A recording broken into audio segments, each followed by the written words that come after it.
قل إن كانت لكم الدار الآخرة عند الله خالصة من دون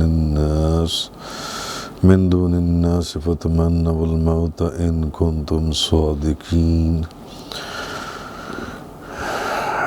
آپ کہیے کہ اگر دار آخرت اللہ کے نزدیک اور لوگوں کی بجائے خصوصیت سے تمہارے لیے ہے تو پھر اگر تم سچے ہو تو پھر تم موت کی تمنا کرو۔ وَلَن يَتَمَنَّوْهُ أَبَدًا بِمَا قَدَّمَتْ أَيْدِيهِمْ وَاللَّهُ عَلِيمٌ بِالظَّالِمِينَ۔ اور جو اعمال وہ پہلے کر چکے ہیں ان کی وجہ سے وہ موت کی ہرگز تمنا نہیں کریں گے۔ جو عمل وہ لوگ کر چکے ہیں، یہودیوں کا ذکر ہو رہا ہے، یہود کا ذکر چل رہا ہے پچھلے چند آیات سے، وہ جو اعمال وہ کر چکے ہیں ان اعمال کی وجہ سے وہ ہرگز موت کی تمنا نہیں کریں گے، اور اللہ ظالموں کو خوب جاننے والا ہے۔ وَلَتَجِدَنَّهُمْ أَحْرَصَ النَّاسِ عَلَى حَيَاةٍ وَمِنَ الَّذِينَ أَشْرَكُوا، اور آپ ضرور دیکھیں گے کہ وہ اور لوگوں سے اور مشرکین سے بھی زندگی کی زیادہ حرص رکھتی ہیں، زیادہ خواہش رکھتی ہیں، مشرکین سے بھی، مشرکوں سے بھی۔ وَمِنَ الَّذِينَ أَشْرَكُوا يَوَدُّ أَحَدُهُمْ لَوْ يُعَمَّرُ أَلْفَ سَنَةٍ، اور حالت تو ان کی یہ ہے، یعنی ان میں سے ہر ایک شخص یہ خواہش رکھتا ہے کہ کاش اس کی عمر 1000 سال ہو جائے۔ ان میں سے ہر ایک بندہ یہ چاہتا ہے کہ میری عمر کتنی ہو جائے؟ 1000 سال، 1000 سال ہو جائے۔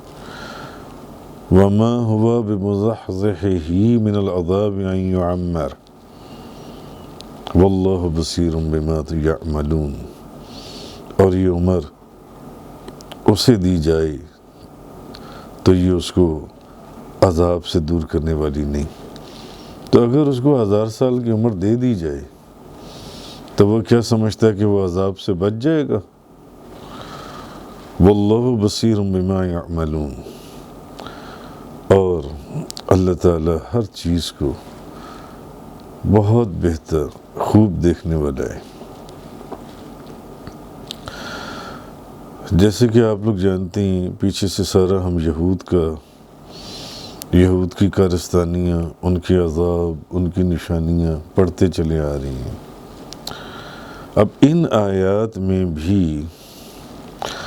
اللہ تعالیٰ نے نبی کریم صلی اللہ علیہ وسلم کے حق میں اور یہود اور ان کے علماء کے خلاف ایک ایز اے ایویڈنس یا اگزامپل دی ہے اللہ تعالیٰ نے، کہ اگر تو تم اس دعوے میں سچے ہو کہ تمہارا دین برحق ہے، جیسے کہ کل ہم نے پڑھا تھا کہ انہوں نے کہا کہ ٹھیک ہے ہم ایمان لاتے ہیں مگر صرف اس کتاب پر ایمان لائیں گے جو ہم پر نازل ہوئی۔ گستاخ، بے ادب، نافرمان، انکار کرنے والے، سر کو نہ جھکانے والے، بھی کلام تو وہ بھی اللہ کا ہے، کلام تو وہ بھی اللہ کا ہے، مگر ہم تو ایمان لائیں گے صرف اس کتاب پر جو ہم پر نازل کی گئی ہے۔ تو اب اللہ تبارک و تعالیٰ نے فرمایا کہ اگر تو تم اس دعوے میں سچی ہو کہ تمہارا ہی سے دین برحق ہے اور آخرت میں جیسے کہ ہم پیچھے پڑھ آئے ہیں تم ہی جنت کے مستحق ہو، کیونکہ یہ کہا کرتے تھے نا کہ ہم تو ہیں ہی جنتی، دوزخ تو ہمارے لیے 2 دن یا چند ہفتے کی بات ہے جن سی ہے، بس اس کے بعد خدا ہمیں دوزخ میں سے نجات دے دے گا۔ تو اگر تم ہی جنت کے مستحق ہو، اللہ تعالیٰ ان کو ایک اگزامپل دے رہے، تو اور تمہارا ہی دین برحق ہے، تو تم دنیا کی جو مشقتیں ہیں، دنیا کی جو تکلیفیں ہیں، چونکہ دنیا میں تو پھر تکلیفیں ہیں نا، تم کہتے ہو ہم جنت کے حقدار ہیں، دنیا میں تو تکلیفیں ہیں، مصیبتیں ہیں، مشقتیں ہیں، آزمائشیں ہیں، دنیا تو آزمائشوں کا گھر ہے جو ان سے.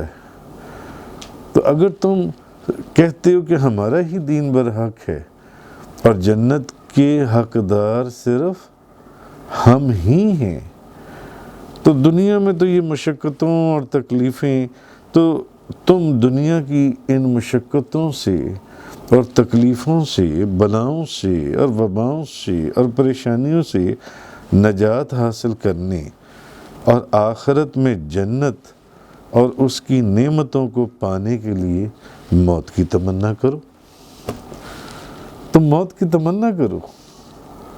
اگر تم سچے ہو کہ تمہارا دین برحق ہے اور جنت ہے ہی تمہارے لیے، تو پھر چھوڑو دنیا کی تکلیفوں کو، مصیبتوں کو، پریشانیوں کو، بیماریوں کو، موت کی تمنا کرو تاکہ تم فوراً جنت میں داخل کر دیے جاؤ، فوراً جنت میں چلے جاؤ.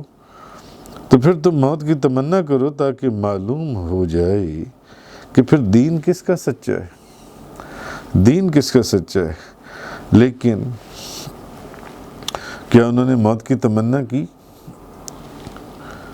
انہوں نے موت کی تمنا نہیں کی، کیونکہ آخرت، اصل جو بات تھی وہ یہ تھی کہ آخرت کی تو انہیں ویسے ہی کوئی امید نہیں تھی. تو اب کہ کہیں دنیا بھی ہاتھ سے نہ چلی جائے تو وہ موت کی تمنا کیسے کرتے، وہ موت کی تمنا کیسے کرتے؟ تو اسی کو اللہ تبارک و تعالیٰ نے فرمایا کہ وَلَن يَتَمَنَّوْهُ أَبَدًا بِمَا قَدَّمَتْ أَيْدِيهِمْ وَاللَّهُ عَلِيمٌ بِالظَّالِمِينَ. اور جو اعمال وہ پہلے کر چکے ہیں ان کی وجہ سے وہ موت کی ہرگز تمنا نہیں کریں گے. ان کو اپنے اعمال کا پتہ ہے جو انہوں نے بویا ہے، اس لیے وہ کبھی موت کی تمنا نہیں کریں گے. اور اللہ تعالیٰ ان ظالموں کو جانتا ہے، ظالموں کو اللہ تعالیٰ جانتا ہے. تو کہیں اس لیے وہ موت کی تمنا نہیں کریں گے کہ آخرت پر تو ان کا ایمان ہے نہیں تو دنیا بھی ہاتھ سے نہ جائے. حالانکہ حالت ان کی یہ ہے کہ یود احدہم لو یعمر الف سنہ، کہ ہر ایک شخص ان میں سے یہ خواہش رکھتا ہے کہ کاش اس کی عمر 1000 سال کی ہو جائے، ایک 1000 سال اس کو دے دیے جائیں جو ان سے. جی اصل میں ان کو دنیا میں لمبی عمر کی تمنا ہونی چاہیے، کیونکہ ان کے لیے جو کچھ ہے وہ یہی دنیا ہے. لیکن یہ یہودی جو دنیا کے بعد آخرت اور جنت کے دعوے دار تھے، ان مشرکوں سے بھی زیادہ لمبی عمر کی خواہش رکھتے تھے. مشرکوں سے بھی زیادہ ان کی خواہش تھی کہ ان کی عمر جو ان سی ہے مشرکوں سے بھی زیادہ عمر ہو. وَلَا تَجِدَنَّهُمْ أَحْرَصَ النَّاسِ عَلَىٰ حَيَاءٍ. اور آپ ضرور دیکھیں گے کہ وہ اور لوگوں سے اور مشرکین سے بھی، وَمِنَ الَّذِينَ أَشْرَكُوا، مشرکین سے بھی زیادہ زندگی کی خواہش یا حرص یا خواہش یا وہ رکھتی ہیں، تمنا رکھتی ہیں کہ ہماری 1000 سال اتنی عمر جو سی ہے وہ ہو جائے. اور موت کی تمنا کرنے کی بجائے لمبی زندگی کی خواہش کرنا، یہ اس بات کی دلیل ہے کہ دخول جنت کے متعلق ان کا دعویٰ ہی جھوٹا تھا. اگر وہ جنت کا حق جتاتے تھے کہ ہم جنتی ہیں تو ان کا یہ دعویٰ ہی جھوٹا تھا، وہ جھوٹ بولتے تھے. کیونکہ اگر ان کا یہ دعویٰ سچا ہوتا کہ وہ جنتی ہیں اور وہ جنت میں جائیں گے اور جنت ان کے لیے، تو پھر وہ موت کی تمنا کرتے کہ ہم جلدی جن سے یہاں سے چلے جائیں. تو قرآن مجید میں فرما دیا، اب قرآن مجید نے فرما دیا کہ وہ ہرگز موت کی تمنا نہیں کریں گے، ہرگز موت کی تمنا. وَلَن يَتَمَنَّوهُ أَبَدًا بِمَا قَدَّمَتْ أَيْدِيهِمْ وَاللَّهُ عَلِيمٌ بِالظَّالِمِينَ، اور جو اعمال وہ پہلے کر چکی ہیں ان کی وجہ سے وہ ہرگز موت کی تمنا نہیں کریں گے۔ یعنی اللہ اور اس کے رسول نے یہ ایک اگزامپل کوٹ کی، انہوں نے کہا کہ اگر تم اپنے دعوے میں سچے ہو کہ ہمارا دین برحق ہے اور ہم جنت کے حقدار ہیں، ہم ہی جنتی ہیں، تو پھر موت کی تمنا کرو نا، دنیا کی مصیبتوں، تکلیفوں اور بیماریوں کو چھوڑو، موت کی تمنا کرو اور جاؤ جنت کے اندر سیدھا۔ مگر یہ جنت کی یہ ان کا دعویٰ ہی جھوٹا ہے، کیونکہ آخرت کے اوپر بھی ان کا ایمان نہیں ہے، تو آخرت پر تو ایمان پہلے ہی نہیں ہے، ساری ان کا جھوٹ ہے، تو دنیا کو یہ کیسے ہاتھ سے جانے دیں گے؟ یہ دنیا کو بھی ہاتھ سے نہیں جانے دیں گے۔ اللہ پاک نے فرمایا یہ موت کی تمنا نہیں کریں گے۔ حالانکہ اللہ پاک نے یہ تو نہیں فرمایا کہ تم مر جاؤ، اگر تم سچے ہو تو چلو تم مر جاؤ۔ اللہ پاک نے اگر تم سچے ہو اپنے دعوے میں تو پھر تم موت کی تمنا کرو۔ تو موت کی تمنا کرنا کوئی مشکل تھا؟ موت کی تمنا کر لیتے۔ کیوں؟ اس کی آگے حکمت جو بیان ہوئی ہے۔ مگر حضرت ابن عباس رضی اللہ تعالیٰ عنہما نے فرمایا کہ اگر وہ، یہ ایک علیحدہ بات ہے کہ انہوں نے موت کی تمنا کی نہیں، اگر وہ موت کی تمنا کرتے تو روئے زمین پر کوئی یہودی زندہ نہ رہتا اور صفحہ ہستی سے یہودیت مٹا دی جاتی۔ حضرت ابن عباس رضی اللہ تعالیٰ عنہما سے یہ روایت ہے کہ اگر وہ ایک دن بھی موت کی تمنا کر لیتے تو پھر روئے زمین پر کوئی ایک یہودی بھی زندہ نہ رہتا اور یہودیت جو ہے وہ صفحہ ہستی سے مٹا دی جاتی۔ اچھا، اب ان آیات کے اندر قرآن مجید کی حقانیت اور نبی کریم صلی اللہ علیہ وسلم کی نبوت پر بھی دلیل ہے۔ ان آیات کے اندر قرآن کی حقانیت، یہ تو ایک پہلو تھا نا جو بیان ہوا، اب انہی آیات کے اندر قرآن کی حقانیت کہ یہ اللہ کی سچی پیاری، جس میں کوئی شک نہیں، یہ وہ کتاب ہے، اور نبی کریم صلی اللہ علیہ وسلم کی نبوت پر دلیل ہے انہی آیات کے اندر۔ کیونکہ اب قرآن مجید نے، یہ اللہ کا کلام ہے جو نبی کریم صلی اللہ علیہ وسلم کی زبان ہے، جو اللہ کی نبی پاک صلی اللہ علیہ وسلم کی زبان سے سنا جا رہا ہے۔ اب بظاہر تو وہ تو کہتے تھے نا کہ یہ معاذ اللہ اس نبی نے گھڑا ہے، یہ قرآن جو ان سا ہے، یہ تو محمد صلی اللہ علیہ وسلم کا گھڑا ہوا ہے۔ تو جس کا جواب اللہ پاک نے دیا تو اچھا پھر تم اس جیسی ایک صورت ہی گھڑ کر لے آؤ جو ان سی ہے۔ قرآن کی حقانیت اور حضور کی نبوت کی جو دلیل ہے اس کے اندر وہ یہ ہے کہ وَلَن يَتَمَنَّوْهُ أَبَدًا، اور وہ موت کی ہرگز تمنا نہیں کریں گے، وہ موت کی ہرگز تمنا نہیں کریں گے۔ جی، تو یہودی موت کی تمنا ہرگز نہیں کریں گے۔ اگر یہودی سچے تھے تو وہ موت کی تمنا کرتے اور نبی کریم صلی اللہ علیہ وسلم کو آ کر کہتے کہ اللہ دیکھو ہم نے موت کی تمنا کر لی ہے، اس طرح تمہارا قرآن جھوٹا ہو جاتا ہے اور آپ کی نبوت باطل ہو جاتی ہے۔ آپ کا قرآن کہہ رہا ہے کہ ہم موت کی تمنا نہیں کریں گے، لو دیکھو ہم موت کی تمنا کر رہے ہیں، ہم دعا کرتے ہیں اللہ سے کہ ہمیں موت آ جائے، دیکھو ہم موت کی تمنا کر رہے ہیں۔ وہ نبی پاک صلی اللہ علیہ وسلم کے پاس آتے اور آ کر کہتے دیکھو ہم نے موت کی تمنا کر لی، اور اگر وہ ایسا کر گزرتے تو پھر وہ یہ کہہ سکتے تھے نبی کریم صلی اللہ علیہ وسلم کو کہ دیکھیں قرآن نے کہا تھا کہ ہم ہرگز موت کی تمنا نہیں کریں گے، ہم نے موت کی تمنا کر لی، آپ کا قرآن یہ جو کتاب ہے یہ جھوٹی ہے، اور یہ آپ کی نبوت جو ہے ہم اس کو بھی نہیں مانتے، وہ یہ کہہ سکتے تھے جی، اور آپ کی یوں قرآن جھوٹا ہو جاتا اور آپ کی نبوت باطل ہو جاتی۔ یہ بڑی نازک، بہت بہت نازک اور سینسٹیو پریڈکشن تھی کہ یہ موت کی تمنا نہیں کریں گے، یہ ہرگز موت کی تمنا نہیں کریں گے۔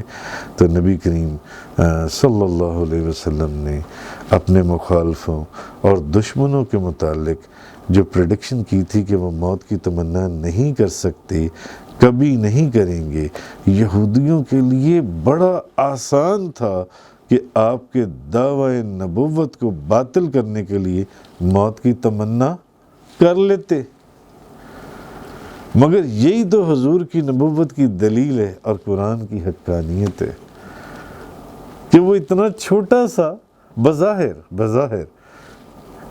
وہ اتنا چھوٹا سا بھی کام نہیں کر سکے۔ وہ کہتے یہ دیکھیں گے ہم موت کی تمنا کر رہے ہیں، ہم دعا مانگ رہے ہیں کہ ہمیں موت دے دی جائے، وہ اتنا بھی کام نہ کر سکے۔ اسی لیے نہیں کر سکے، یہ قرآن کی حقانیت کی دلیل تھی، یہ حضور کی نبوت کی دلیل تھی، یہ نبوت کی دلیل تھی کہ نبی کریم صلی اللہ علیہ وسلم کا سچا ہونا، آپ کی نبوت کا صدق اور قرآن پاک کا صدق اور حقانیت اس جگہ سے ظاہر ہو گئی۔ کیونکہ جھوٹا نبی جو ہے وہ کبھی کوئی ایسی پریڈکشن کرنے کی جرت بھی نہیں کر سکتا جس کو باطل کرنا مخالف کے اختیار میں ہو اور اس کے تمنا کرنے پر موقوف ہو، کیونکہ اگلا بندہ فوراً وہ تمنا کر اس کی نبوت کو باطل قرار دے دے گا فوراً۔ ان سے جھوٹا جو نبی ہے، جو جھوٹی دعویٰ کر رہا ہے، جو نبی ہے ہی نہیں، وہ جو ان سے کبھی بھی ایسی پیشن گوئی نہیں کر سکتا۔ تو جھوٹے نبی کی کوئی پیشن گوئی پوری نہیں ہوتی۔ یہ شیخ الحدیث علامہ غلام رسول سعیدی صاحب وہ فرماتے ہیں جھوٹے نبی کی کوئی پیشن گوئی پوری نہیں ہوتی، کیونکہ مرزا غلام احمد نے یہ پریڈکشن کی تھی کہ محمدی بیگم سے نکاح ہوگا۔ کس سے نکاح ہوگا؟ محمدی بیگم سے نکاح کی اس نے پیشن گوئی کی تھی، لیکن اس کا نکاح مرزا سلطان محمد سے ہو گیا۔ پھر اس نے پیشن گوئی کی کہ سلطان محمد 2.5 سال بعد مر جائے گا اور محمدی بیگم اس کے نکاح میں آ جائے گی، لیکن ہوا کیا؟ مرزا غلام احمد مر گیا اور مرزا سلطان احمد اس کے بعد بھی زندہ رہا۔ الٹ ہو گیا۔ اس طرح اس نے ایک بیمار عیسائی پادری آتھم کے متعلق پیشن گوئی کی تھی کہ وہ 5 ستمبر 1894 کو مر جائے گا، لیکن وہ اس تاریخ کو نہیں مرا بلکہ بالکل تندرست و توانا تھا۔ تو جو جھوٹا نبی ہے، جو نبی ہے ہی نہیں، وہ کبھی کوئی ایسی پریڈکشن نہیں کرے گا جس کے اوپر اگلا اس کی نبوت کے دعوے کو جھٹلا دے۔ اور یہ اتنی سینسٹیو اور اتنی نازک پریڈکشن تھی جو قرآن نے کی تھی، اللہ کا کلام تھا اور نبی پاک صلی اللہ علیہ وسلم کی زبان تھی، زبان مبارک، کہ وَلَن يَتَمَنَّوْهُ أَبَدًا، وہ موت کی ہرگز کبھی بھی وہ تمنا نہیں کریں گے، کبھی بھی وہ تمنا نہیں کریں گے۔ ورنہ ایک سیکنڈ کی بات تھی، وہ کہتے ہیں موت کی تمنا کرتے ہیں، لہٰذا آپ کے قرآن نے جو بات کہی تھی وہ جھوٹی ہو گئی، نہ یہ قرآن سچا نہ آپ کی نبوت سچی۔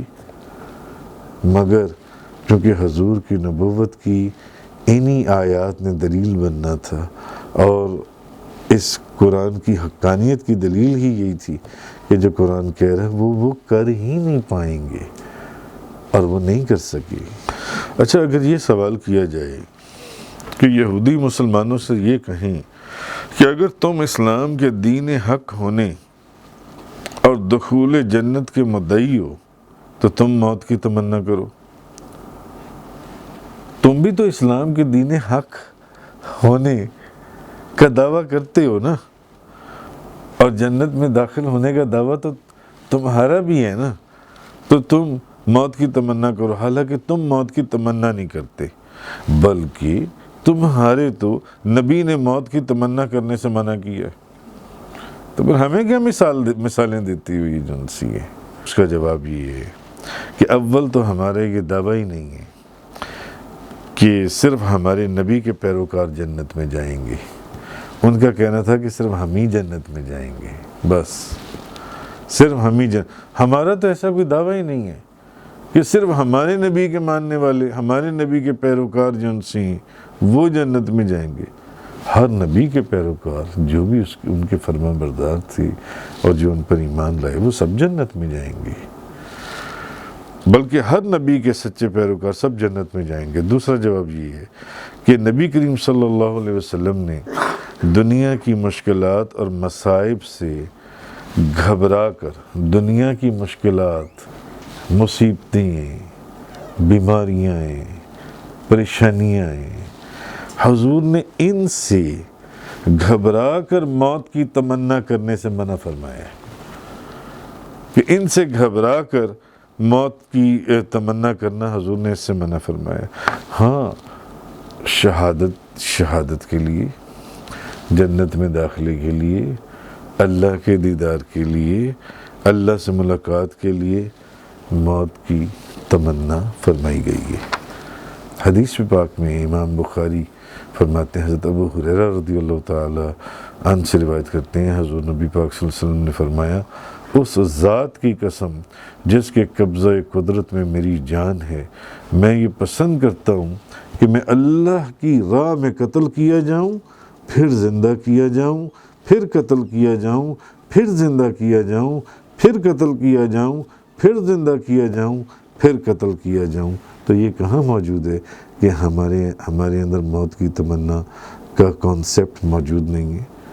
بالکل کانسیپٹ موجود ہے موت کی تمنا کا، مگر وہ کانسیپٹ نہیں ہے کہ دنیا کی پریشانیوں سے تنگ آ کر، مصیبتوں سے تنگ آ کر، بیماریوں سے تنگ آ کر، پریشانیوں سے تنگ آ کر انسان موت کی تمنا کرے، اس سے منع کیا گیا۔ نہ، شہادت کے لیے، جنت کے لیے، اللہ کے دیدار کے لیے موت کی تمنا کی اجازت ہے۔ حضرت عمر فاروق رضی اللہ تعالیٰ عنہ کی دعا ہے، اے اللہ مجھے اپنے راستے میں شہادت عطا فرما اور اپنے رسول کے شہر میں میری موت کو مقرر فرما۔ تو ان احادیث سے اس چیز کی ہمیں ایکسپلینیشن ملتی ہے کہ اللہ سے ملاقات، جنت اور شہادت کے لیے موت کی تمنا یہ صحیح ہے، اور رسول کریم صلی اللہ علیہ وسلم نے خود اور صحابہ نے یہ تمنا کی ہے۔ البتہ دنیا کی مشکلات اور مصائب سے گھبرا کر موت کی تمنا کرنا یہ منع ہے، اس سے منع فرمایا گیا۔ حضرت انس رضی اللہ تعالیٰ عنہ بیان کرتے ہیں، حضور نبی پاک صلی اللہ علیہ وسلم نے فرمایا، تم میں سے کوئی شخص کسی مصیبت آنے کی وجہ سے موت کی تمنا نہ کرے، کسی مصیبت کی وجہ سے موت کی تمنا نہ کرے، تکلیفوں پریشانیوں کی وجہ سے، اور اگر اس نے تمنا کرنی ہے تو پھر یوں تمنا کرے، اے اللہ جب تک میرے لیے زندگی بہتر ہے مجھے زندہ رکھ، اور جب میرے لیے موت بہتر ہے تو مجھے وفات دے دے۔ تفسیر قرآن کا یہ لیکچر انگلش میں سننے کے لیے براہ کرم ڈسکرپشن میں موجود لنک پر کلک کریں۔